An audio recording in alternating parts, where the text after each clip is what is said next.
بسم اللہ الرحمن الرحیم۔ السلام علیکم ورحمۃ اللہ وبرکاتہ۔ میں ہوں سید عاشق حسین اور آپ دیکھ رہے ہیں اسلامک نالج۔ آج کی اس ویڈیو میں بات کریں گے خواب میں جنگل دیکھنا کیسا۔ تو اس کی مختلف صورتیں ہیں۔ حضرت سیدنا دانیال علیہ السلام نے ارشاد فرمایا کہ اگر کوئی شخص خواب میں جنگل دیکھتا ہے تو یہ اس بات کی دلیل ہے کہ ایسے شخص کے رزق اور مال میں کشادگی ہوگی۔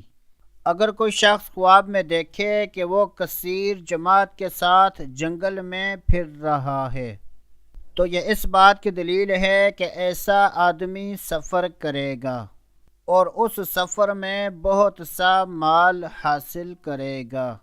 حضرت سیدنا ابن سیرین رحمۃ اللہ تعالی علیہ نے ارشاد فرمایا کہ اگر کوئی شخص خواب میں دیکھے کہ وہ جنگل سے باہر آ رہا ہے تو یہ اس بات کی دلیل ہے کہ اگر وہ شخص غم و مصیبت میں مبتلا ہے تو اس سے نجات پائے گا، اور اگر کوئی شخص خواب میں دیکھے کہ وہ جنگل میں اکیلا گیا ہے تو یہ اس بات کی دلیل ہے کہ ایسا آدمی غم و مصیبت میں مبتلا ہوگا۔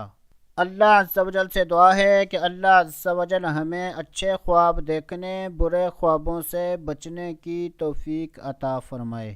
تو دوستو ابھی کے لیے اتنا ہی، اگلی ویڈیو تک اجازت۔ اللہ حافظ۔